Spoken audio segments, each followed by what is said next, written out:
몬드리안이 조선의 보자기를 본다면, 몬드리안 누군지 알아요? 예, 그림 본 적 있을 거예요. 조선의 보자기를 본다면 추상화가잖아요. 조각보가 지니는 기하학적 추상성을 다룬 글입니다.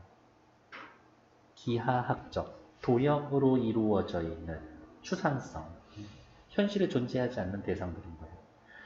우리의 조각보가 몬드리안이나 클레보다 100여 년이나 시대적으로 앞서 있고 평범한 여인들의 일상에서 시작되었다. 정형화되어 있지 않은 색채감과 구성미로 독특한 예술미를 지닌다라는 점에서 우리의 조각보는 차별화된 가치가 있습니다. 확인하시면 되겠죠. 밑에 제재 구조도 처음, 본문, 끝 이렇게 되어 있고요. 시작해 봅시다. 처음, 서양 미술에 나타난 추상적인 아름다움. 추상예술, 추상미술. 멋있다. 본문에선 동양 그림에 나타난 추상적인 아름다움. 그러니까 동서양의 추상화에 나타난 미술에 나타난 아름다움.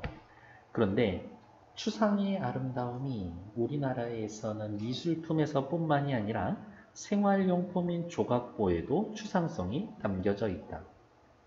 몇백억씩 하는 몬드리안의 그림이랑 우리의 보자기랑 비슷해. 뛰어난 추상성을 담고 있는 우리의 조형물들. 결국에 하고 싶은 얘기는 이거였겠네요. 우리의 문화 조형물들은 뛰어난 추상성을 가지고 있다. 글의 종류는 설명문이고요. 설명문의 목적은 뭐예요? 정보 전달을 통한 이해를 목적으로 하는 글을 설명문이라고 하죠. 서양의 추상미술과 조선의 조각보에 대해서 이야기합니다. 동양예술에 나타난 현대적 추상성에 대해서. 특징, 동양의 생활미학과 서양의 추상미술을 연결지어서 공통점을 설명해 줍니다. 추상미술이라는 어려운 대상을 다양한 사례를 통해 구체적으로 전달합니다. 공통점을 설명합니다. 비교. 다양한 사례를 듭니다. 예시. 주요 내용 보러 갈게요. 서양 미술과 우리 미술에 나타난 추상성의 사례. 몬드리안, 클레. 우리나라에선 동양 회화, 그림. 그 다음 포인트는 여기죠. 생활용품. 이들의 공통점은 뭐예요? 기하학적 요소와 세련된 색상 배치. 최종적인 순수함과 본질적인 가치를 지향한다. 차이점은 우리나라가 100년이나 앞섰어. 차이점. 우리나라가 100년이나 앞섰지. 서양의 신조형주의 추상미술이 기계의 시대를 지향하며 금욕과 절제를 추구했다면 우리나라의 추상미술은 평범한 여인들의 일상에서 시작되었다. 야, 뭐 그렇게 거창한 거를 갖다 붙이세요. 이런 느낌? 데스크. 다음 페이지 넘어갈게요. 여기에 나타나 있는 어디냐? 100페이지 이해마당 하윤에 대해서 됐고요. 특별히 보실 건 없을 것 같지만 그래도 찜찜하니까 한번 읽어는 보셔도 나쁘지 않을 것 같습니다.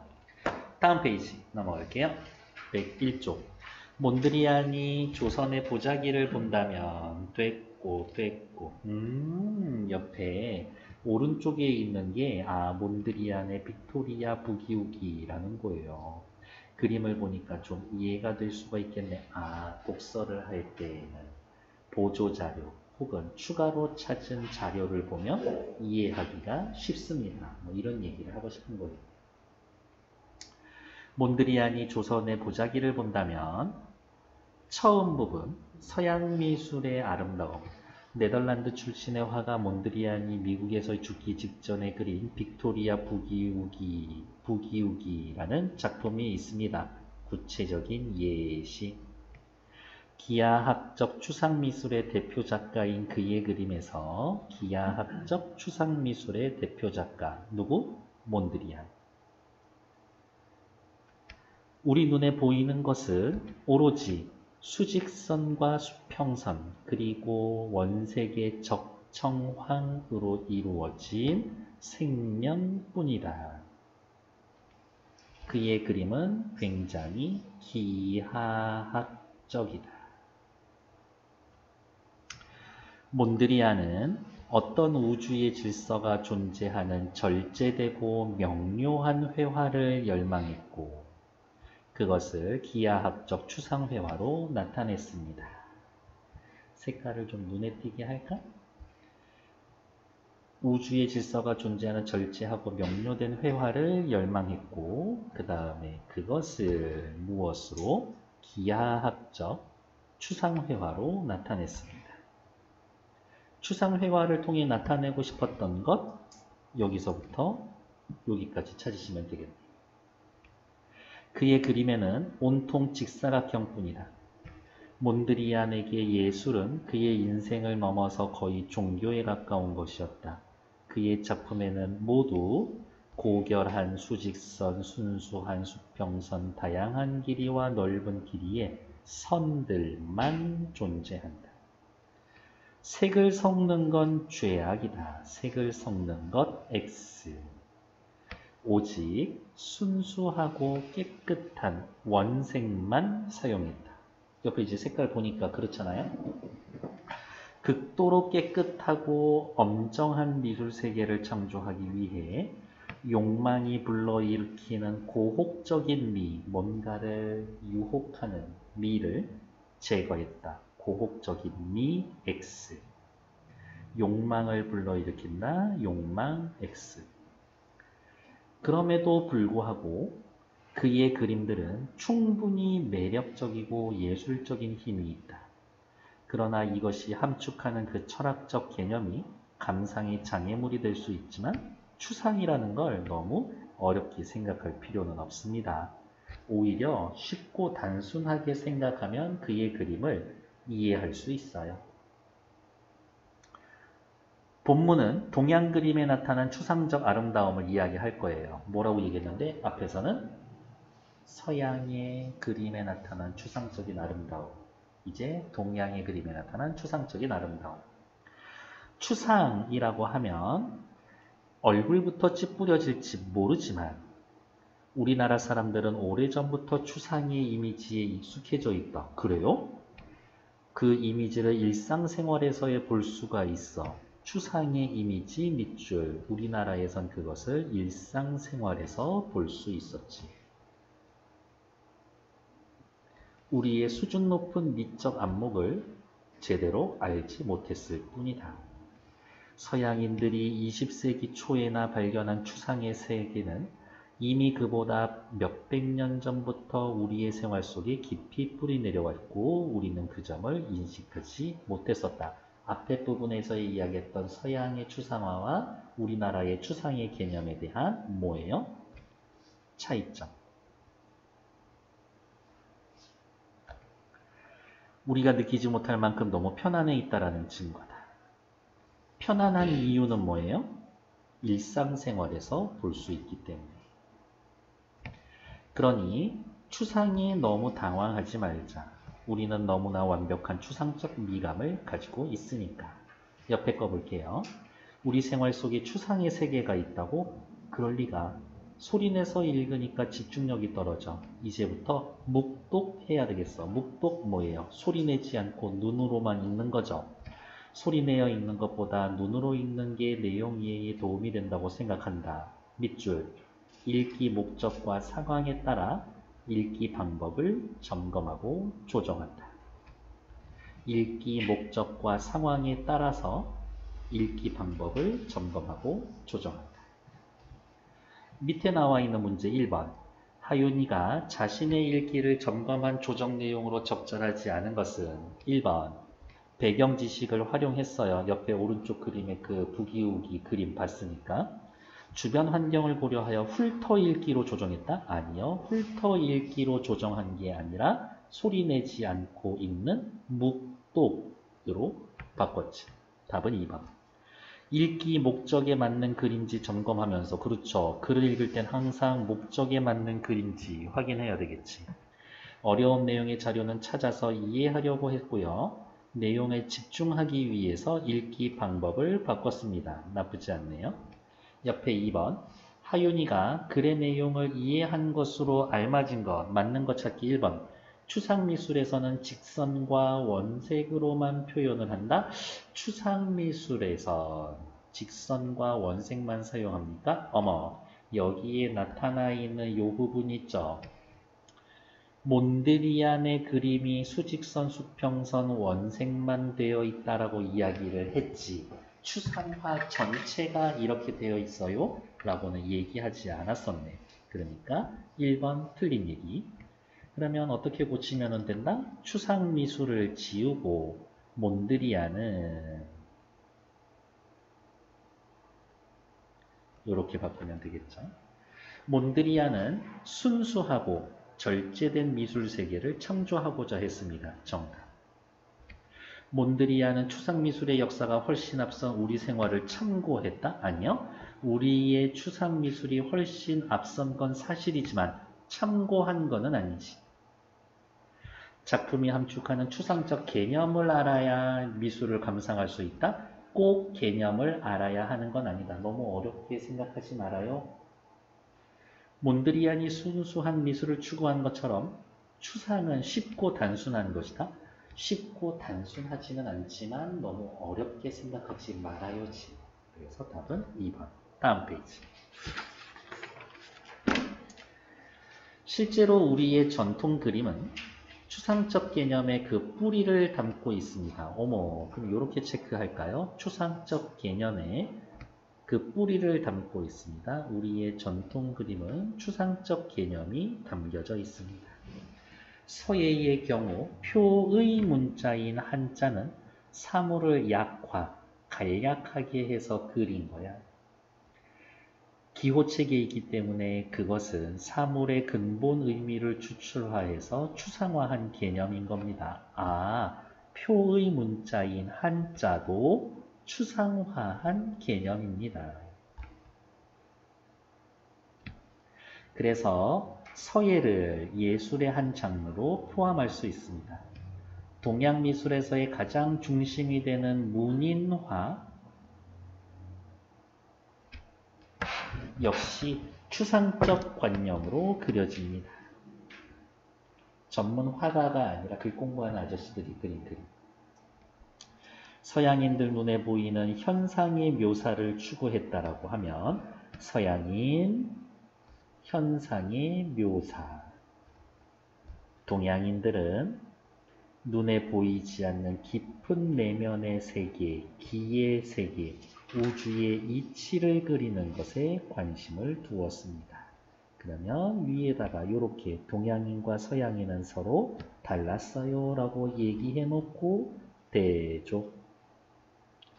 그 다음 깊은 내면의 세계, 기의 세계, 우주의 이치까지 괄호해 놓은 부분들의 내용은 뭐예요? 추상적 개념. 추상적 개념을 그리는 것에 관심이 있었습니다. 눈에 보이지 않는 우주의 천리, 하늘의 이치, 자연의 이치를 그려야 한다는 것입니다. 옆에 문인화는 구체적 사물을 그려놓았는데도 왜 추상적 관념으로 그렸다고 했을까? 나중에 더 읽어봐야 되겠어. 궁금증을 질문으로 남겨놓는다. 글 읽기 방식에 대해서 물어보고 있는 거니까요. 동양 그림에서 잘 그려진 그림을 보고 기운생동이라고 합니다. 네모. 기운생동. 기운은 넘쳐나는 그림이라는 뜻인데 사실 기라는 것은 우리 눈에 보이는 것이 아닙니다. 기는 눈에 보이는 게 아니다. 기는 추상적입니다. 마치 화면 안에서 기운이 약동하여 살아있는 듯한 경지를 말하는 겁니다. 그것은 또한 화가가 영감이 아직 생생할 때 단번에 그 영상을 화포 위에 옮겨놓는 일필휘지 붓 한 번으로 거침없이 휘갈겨서 씁니다. 이 경지와 일치합니다. 그래서 서양 미술에서 걸작이라고 하는 것에 비해 동양 미술에서는 득의 작, 즉 뜻을 얻은 작품, 뜻을 얻은 작품이라고 이야기를 하는 겁니다. 순식간에 서양 미술과 동양 미술에 대해서 어떻게 해요? 다름, 차이점, 대조의 방법을 써서 확인하고 있죠. 그런데 기운생동, 기약동, 일필휘지, 득의작, 물론 얘는 뒤에 뜻이 뭐 있기는 하지만 어려운 말이 너무 많아. 그럴 때는 어떻게 해야 된대요? 어려운 말이 너무 많을 때에는 사전을 찾아보면서 다시 읽어볼 거야. 읽기 과정 중에 어려운 단어를 만난 상황에 대해 점검의 결과로 사전을 찾아 의미를 파악한 후 읽기를 진행하기로 조정하고 있다. 글을 읽으면서 글을 읽는 전략, 방법을 중간중간에 조정할 수 있다. 천천히 다시 읽어보자 라는 부분에 대해서 읽기의 이해가 목적과 깊은 연관을 가지므로 심층적인 내용으로 이해할 수 있는 지독, 무슨 뜻이에요? 천천히 읽다, 천천히 다시 읽다, 지독. 읽기 방법을 조정하고 있다. 이 말을 잘 기억해 볼게요. 데스카. 본문 1에서는요, 서론 부분의 처음 부분에서는 서양 미술에 나타난 추상적인 아름다움, 본론 1에서는 동양 그림에서에 나타난 추상적인 아름다움, 본론 2에서는 생활용품에서 조각보에 담겨져 있는 추상성. 여기서 잠시 눈을 돌려 조선시대의 옛 여인들이 제작한 보자기를 보자. 우리나라에서 보자기가 발달한 것은 무엇보다 주거 공간이 협소했기 때문입니다. 무슨 말이야? 신축성이 있어 주거 공간이 협소한 우리네의 가재 도구로서의 제격이었었다. 어머, 일종의 수납장 같은 가구의 역할을 했나 봐요. 가재 도구야. 또한 그 이면을 들여다보면 보자기는 우리네 어머니들의 신앙이 배어 있지 않나 싶다. 공들여 술을 놓거나 조각천을 하나하나 이어붙이면서 복을 빌었습니다. 우리나라의 누구는 보자기는 주거 공간이 협소했기 때문에 발달했고 어머니들의 신앙, 무슨 말이에요? 복을 빌었습니다. 여기에서의 신앙은 복을 빕니다. 그러니까 그냥 기복신앙이라는 말로 바꿔 쓸게요. 복을 비는 신앙, 기복신앙. 이러한 보자기들은 옛 여인들이 어려운 생활 여건 속에서의 쓰다 남은 자투리 조각의 천을 활용해서에 만든 규방 예술품이다. 보자기는 규방 예술품이다. 이 보자기를 제작한 옛 여인들은 정규 미술 수업을 받은 적도 없고 예술품을 제작하겠다라는 뜻을 만든 것도 아니다. 정규 미술 수업 X. 예술품을 제작한다라는 원대한 뜻 X. 그들은 그저 여가 시간에 폐품을 이용해서 가게에 필요한 가재 도구를 만들어낸 것 뿐이다. 이왕이면 보기 좋은 게 좋을 테니 자신이 가지고 있는 재료를 10분 활용해서 미적으로 아름다운 조각보를 창조하는 기쁨을 누렸을 것이다. 가만히 살펴보면요, 이 글은 뭐뭐 했을 것이다. 뭐뭐 했을 것이다. 그 다음 여기 위에도요, 배어 있지 않았나 싶다 라고 하면서 추측을 나타내는 표현들이 꽤 자주 나오는구나. 추측. 그러나 이처럼 어려운 여건에서도 여인들이 만들어낸 보자기의 조형미는 현대의 기하학적 추상회화의 경지를 넘어서고 있다. 이 글 쓴 사람 입장에선 여인들이 만들어낸 이 보자기가 현대의 기하학적 추상회화와 일맥상통한다. 오히려 그것을 뛰어넘고 있다. 신조형주의라고 불리는 극단적 기하추상 운동으로 서양 현대 미술사에서 혁명적인 업적을 인정받고 있는 몬드리안이나 클레보다 훨씬 이전의 조선시대의 이름 없는 여인들의 추상미의 세계를 이룩한 것이다. 됐을까요? 이런 보자기가 몇백억씩 해야 된다고. 물론 돈으로 계산하는 건 너무 속물적이기는 하네. 자, 옆에 왼쪽 잠깐 볼게요. 읽는 중에 다른 정보를 찾으니까 글의 흐름을 놓치게 됐어. 아, 좋아. 일단은 끝까지 모두 읽자. 모르는 내용을 접했을 때 사전이나 인터넷 검색보다 끝까지 읽는 게 도움이 된다라는 판단 안에서 끝까지 모두 읽자, 전부 읽기를 하기로 읽기의 내용을 읽기를 점검, 조정하고 있다. 전부 읽기, 끝까지 모두 읽기. 밑에 이제부터 첫 번째 것은 이라는 말이 나왔는데요. 그러면 두 번째, 세 번째가 있을 수 있겠다. 뭐의 첫 번째일까? 조각보의 추상적 예술성을 설명하려는군. 읽기 목적과 관련 있는 부분이니까 주의를 해야 되겠어. 이제 요거에 대해서 설명하려는군. 앞으로 이어질 내용 예측. 더욱 집중하자. 첫 번째 것은 알록달록한 다채 세계의 삼각형 조각천들을 이용하여 사각형으로 만든 겁니다. 얘요, 얘. 요거. 삼각형 조각천들은 사방으로 이어지며 마치 평면이 그 테두리에서 벗어난 리듬감과 율동감이 끝없이 펼쳐나가는 느낌을 준다. 겹겹이 펼쳐진 우리 산천의 구름을 보여주기도 하고, 아, 여기는 이렇게 산처럼 생긴 것 같아. 약간 비껴서 보면 어린 시절 수수깡에 색종이 붙여 만든 팔랑개비가 바람에 가볍게 흔들리며 생생 형형색색의 오색찬란하게 바뀌던 모습도 있다. 보잘것없는 요란한 색종이 가루가 요지경 속에서 여러저리 떠돌며 환상적이고 재미나게 확대되던 그 흐뭇한 기억이 떠오르기도 한다. 라는 건 보자기를 보고서의 느끼는 글쓴이의 감상이 나타나고 있는 거지. 옷보 테두리의 배색도 단색이 아니라 변화를 주면서 여러 가지 색채를 조합해서 오른쪽 세로면의 진한 쪽이 긴장감을 느끼게 한다.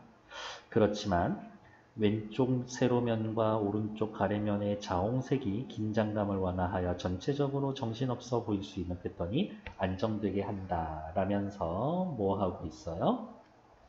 첫 번째 조각보의 색채와 구성에 대해서 이야기를 해주고 첫 번째 조각보는 율동감이 있는 아름다움을 주고 있습니다. 라고 첫 번째 보에 대해서 묘사하고 그에 대한 감상도 드러나 있고 묘사와 감상, 글쓴이의 감상이 나타나 있어요.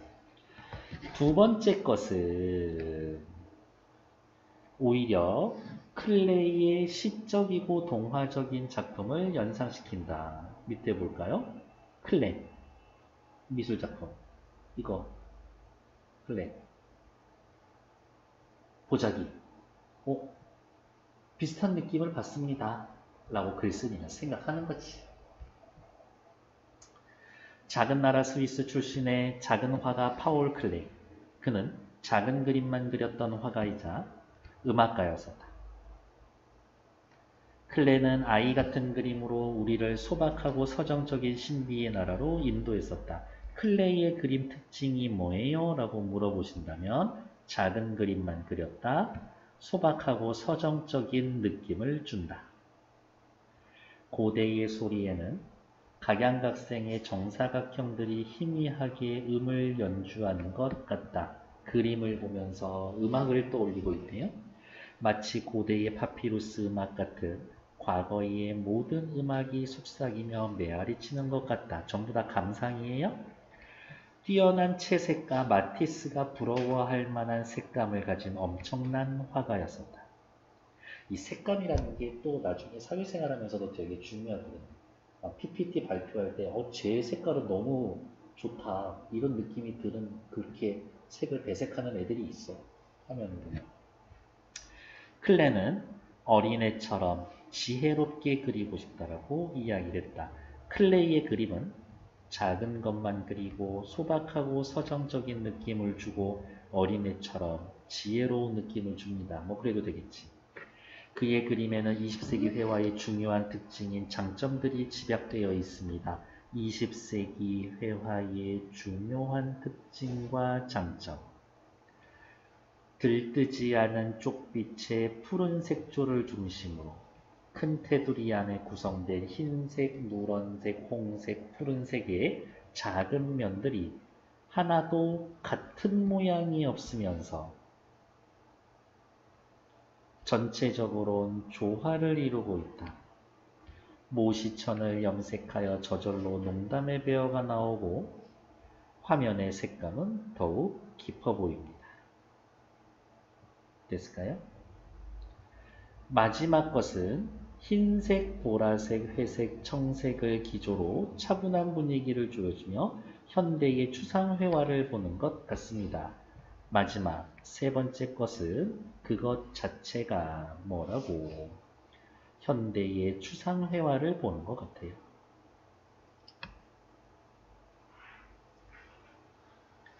모두 다 어떤 정형화된 패턴을 형성하지 않고 자유롭고 자연스럽게 구성되어 있었다. 산만하지 않다. 입을 다물 수가 없어. 그 당시 어떻게 이렇게 현대적인 감각을 재료도 한정된 상태에서 만들어냈는지 감탄할 수밖에 없었다. 밑에 거 확인할게요. 하윤이가 글을 읽으면서 파악한 내용으로 적절하지 않은 것. 1번. 서양 미술과 동양 미술은 달라요. 차이를 대조했습니다. 그렇죠? 첫 번째라는 표지로 보아서 조각보의 추상미를 나열할 거다. 첫 번째, 두 번째, 세 번째 열거할 거다. 클레이의 작품은 우리의 조각보를 능가하는 추상성과 색채감을 가지고 있다? 아니요. 오히려 우리의 조각보가 클레이의 작품을 능가하는 거지. 조각보의 색채미와 조형미를 설명한 부분을 참고해서 평가 수행할 수 있겠어. 조각보다 예쁘다고만 생각했는데 추상적 조형미라는 말을 이해해야 되겠어. 이 단어가 어떤 뜻인지 정확히 확인해야 되겠어. 오른쪽 볼게요. 하윤이의 읽기 목적이 다음과 같이 바뀌었을 때 하윤이가 선택한 읽기 방법. 예술작품을 감상하는 태도를 배우려고 글을 읽는다 라고 하면 이 글쓴이가 예술작품을 감상하는 태도를 말한 부분을 찾아야 되겠죠. 그러니까 전체적으로 추상화에 대해서 얘기해주고 있는데 예술작품, 추상작품을 감상하는 태도, 글쓴이의 생각이 드러난 부분을 어떻게 집중적으로 똑바로 천천히 읽습니다. 자세하게 읽어요. 다음 페이지 넘어갈게요. 이제 마지막 끝부분입니다. 몬드리안이 조선의 보자기를 본다면 어떤 표정을 지을까? 이러한 질문 Q 뒤에 대답을 해주겠죠. 이러한 옷부 이외에도 추상성을 지닌 조형의 예들은 우리 주변에 무수히 많을 겁니다. 깜짝 놀랐겠지. 내가 한 이 추상화는 전혀 새롭지 않았어 라고 이야기할 것 같아요. 우리는 예술, 그것도 추상이라고 하면 너무 멀게 생각해서 가까이 하지 못합니다. 우리의 전통가옥의 추상 인명들 오케이 체크할까요? 전통가옥, 가구와 창호지의 창틀, 한복의 구성미 등등 이렇게 체크해 놓은 것 전부 다 뭐예요? 추상성을 지닌 조형의 예.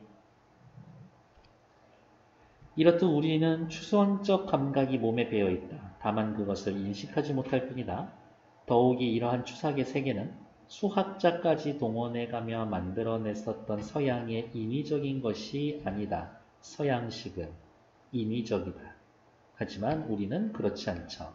우리 거는 어때? 생활 속에서 자연스럽게 생겨나서 인간의 훈훈한 온기가 도는 자연적 추상화인 겁니다. 서양회화의 서양의 추상미와 우리의 추상미의 차이. 그러면 또 옆에다가 대조라고 또 써놔도 되겠네요. 이제는 추상을 두려워하지 말자. 복잡한 미술 지식은 다 던져버리고 내 눈에 보이는 대로 추상의 세계로 천천히 들어가 보는 것이다. 복잡한 미술 지식은 다 버리고 보이는 대로 천천히 들어가 봅시다. 라고 이야기를 하면서 어떻게 추상 예술을 감상하는 방법에 대해서 글쓴이가 독자들에게 직접적으로 대놓고 얘기해주고 있네요. 그러니까 앞선 예상이 내가 틀렸소. 조각보의 예술성을 입증하라는 글이라기보다는 추상화를 대하는 태도를 이야기하려고 했었구나. 그래도 필요한 정보는 많이 있었어. 내 예상에 대한 판단, 목적에 부합하는 내용과 관련성이 떨어지는 내용도 함께 제시되어 있구나 라고 드러나 있어. 그러니까 이 누구야? 얘 이름이 뭐였지? 하윤이가 생각했었던 글의 목적과 꼭 일치하는 글은 아니야. 그게 포인트예요. 이제 다시 몬드리안의 작품으로 돌아가자. 1872년 네덜란드 암스테르담에서 출시한 몬드리안은 전통 칼뱅파였던 부친의 영향으로 엄격한 종교적 분위기 속에서 성장한다. 명백하고 절제 있는 추상미술의 원형은 이러한 금욕적인 성장 배경에서 나타나왔다고 할 수 있다. 몬드리안의 명백하고 절제 있는 추상미술의 원형은 금욕적인 성장 배경에서 나왔다고 할 수가 있다. 유럽에서 추상미술 운동을 하는 그는 독일 나치군의 폭격을 피해 1940년 10월 3일 미국 뉴욕으로 이주를 한다. 말년에 해당하는 40년 이후의 작품에서는 뉴욕 생활을 볼 수 있다.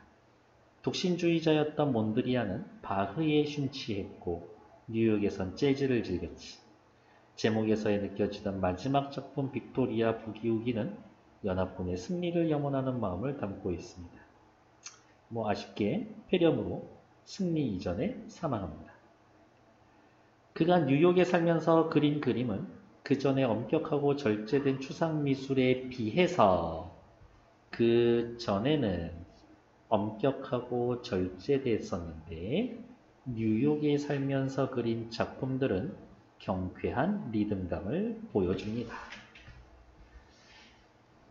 시기에 따른 몬드리안 그림의 특징을 대조하고 있죠. 활기찬 뉴욕에 약동하는 힘을 보는 것 같습니다. 추상회화를 통해 초자연적인 어떤 질서에 대한 자신의 바람을 보여준 겁니다. 분별 없고 공상에 차 있는 우리 인간에게 그렇지 어쩌면 질서라는 건 낯선 것일 수 있어. 호모사피엔스로 살면서 누가 이렇게 규칙 정해놓고 살고 있었겠어 그 당시에. 우리의 현실 속에는 세계는 뒤죽박죽이고 혼란인 것도 있다. 몬드리안은 그런 현실 세계를 그림 속에서 질서 있게 만든 겁니다. 어디가 있냐? 몬드리안의 그림은 뒤죽박죽이고 혼란스러운 현실 세계를 질서 있게 만든 것이다. 뒤죽박죽이고 혼란스러운 현실 세계를 질서 있게 만든 것이다. 몬드리안이 활동하던 20세기 초는 기계의 시대, 그가 살던 당시의 사람들은 과학기술의 발달이 인류에게 장밋빛 미래를 선사하리라고 믿었는데 기계의 이미지는 예술에 그대로 반영되어 있었습니다. 기계의 이미지를 예술에 반영했습니다. 독신으로 살며 청빈한, 절제하고 검소하게 몬드리안은 기계정리로 상징되는 자신의 수평선과 수직선으로 인간 세계의 엄격하고 조화로운 질서를 만들려고 한 것입니다. 내용을 정리해보면 보자기에는 추상회화에서의 볼 수 있는 기하학적 아름다움이 담겨 있어. 이런 내용을 중심으로 글쓰기 계획을 세워봐야지. 읽기 과정 중 읽은 후 활동으로 전체 내용에 대해 요약적 판단을 내리고 읽기 목적에 부합하는 다음 활동을 계획하고 있다. 내용을 요약적으로 판단하고 다음 활동을 계획하고 있다. 됐을까요? 밑에 볼 게 없고 오케이. 오른쪽으로 또 바로 문제 페이지 들어가야 되겠네요. 하윤이가 몬드리안이 조선의 보자기를 본다면을 읽으면서 선택한 읽기 방법에 대해서 일단 글을 읽은 목적은 수행평가 과제 찾으려고. 글이 실려져 있는 매체는 서적이고요. 지금 읽은 이 책, 몬드리안이 조선의 보자기를 본다면이라는 글은 설명적이고요. 사례가 많고요. 필자의 의견지시 외래어와 전문가가 많고요. 그냥 그러한 글이라고 윗글의 특징으로 알맞은 것은 알맞지 않은 것을 요 정도지. 어디가 있냐? 실제로 제일 중요한 부분은 여기가 될 거다. 읽기 전, 중, 후에 각각 나눠서 무엇을 하고 있는가 라는 것들. 됐을까요? 읽기 전에 수행평가 과제 해결을 위해서 정보를 수집하는 읽기 목적을 확인하고 읽기 목적에 따라 필요한 자료를 선택하기 위해서 이 자료를 쓸까 말까는 처음부터 끝까지 엄청 자세하게 읽고 결정하는 거야? 아니지. 발췌해서 골라서 읽어본다. 읽기 목적에 부합하는 자료를 발견하고 해당 글을 더 찾아보기로 한다. 읽는 중에는요. 보자기에 담겨있는 추상성에 대해 글쓴이의 의견에 공감하고 이해가 어려운 부분은 정독, 읽기 목적과 연관을 지으며 앞으로 전개될 내용을 예상하고 읽기 목적과 거리가 멀리 있는 부분, 수행평가 자료 찾는 거랑 상관없는 부분 빠르게 속독으로 읽어나가고 의문이 드는 점이 나왔지만 그때부터 찾아서 읽으니까 흐름이 깨졌었던 것 같아. 그래서 내용 이해하기 위해 끝까지 통독으로 읽고 있어. 읽고 난 다음에 요약 정리하고 그것을 바탕으로 글쓰기 계획을 구상해 봅니다. 그래서 여기가 빨간색 네모라면 오른쪽에 있는 얘 있죠. 읽기 과정, 읽기 전, 중, 후 얘도 중요한 얘기가 될 거다. 다시 왼쪽. 이 글을 읽으면서 오케이 시험 문제 또 낼만한 부분이죠. 어디? 읽기 방법을 점검한 부분 어디 있을까요?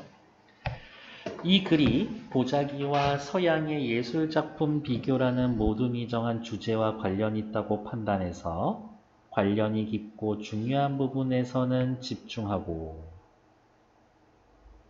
거리가 있는 부분은 속독하면서 원하는 정보를 찾기 위해 정독하고 끝까지 읽는 방법으로 독서 방법을 결정했습니다. 3번보다는 4번이 훨씬 시험 나오기는 좋죠? 읽기 목적이 다음과 같이 바꿨습니다. 어떻게 조정했을까요? 예술작품을 감상하는 태도를 배운다 라고 해놨을 때에는 예술작품을 감상하는 태도에 나타나는 부분이 있었죠. 거기 추상화를 대하는 태도에 관한 글쓴이의 생각한 부분은 천천히 의미를 생각하며 읽었을 것이다. 연휴에 여가를 즐기려고 글을 읽었다라고 하면 공감도 하고 비판도 하고 관심 있는 부분은 자세히 읽고 어차피 재미로 읽는 거니까 그렇지 않으면 후딱후딱 자유롭게 넘기면서 읽었을 겁니다. 밑에 나와 있는 문제 확인할게요. 하윤이의 읽기 상황에 대한 설명으로 적절하지 않은 것은 책 읽고 있고요. 수행평가를 위해서 자료 찾으려고 읽고 있고 다양한 사례를 활용해서 설명을 하고 있죠. 이 글은 사례가 다양하다. 이 글의 특징, 필자의 의견이 배제된 거짓말. 추측도 하고 너무 좋아, 즐거워, 와 대박이야. 글의 특성, 외래어 전문어를 다수 사용하고 있다. 답은 4번. 하윤이가 읽기 후, 중요한 건 이거예요. 읽은 후 단계에서 수행한 읽기 행동을 둘 중에 하나만 쓰세요 라고 하면 얘 쓰시면 돼요. 누구? 읽은 후였으니까 얘 있죠. 요거 두 개 중에 하나 2번에다 써놓으시면 됩니다. 좀 이따 쓸 시간 드릴게요. 하윤이가 읽는 중 활동에 대한 설명으로 적절하지 않은 것은 읽기 목적과 거리가 있는 부분은 빠르게 속도. 오케이. 읽을 목적과 관련해서의 전개될 부분 예상. 그렇지. 글을 읽다가 의문이 부는 부분은 건너뛰는 발췌도 아니요. 건너뛰지 않고 그냥 끝까지 읽었지. 일단 끝까지 읽자. 끝까지 읽는. 전체를 다 읽습니다. 통독. 틀린 거 찾는 거니까 답은 3번이죠. 이해가 어려운 부분은 사전을 찾아가면서 천천히 정독했었고 물론 이제 중간 부분에 이렇게 바꾸긴 했지만 보자기에 담긴 추상성에 대한 글쓴이의 의견에 공감하면서 글을 읽었습니다. 괜찮네요. 데스크.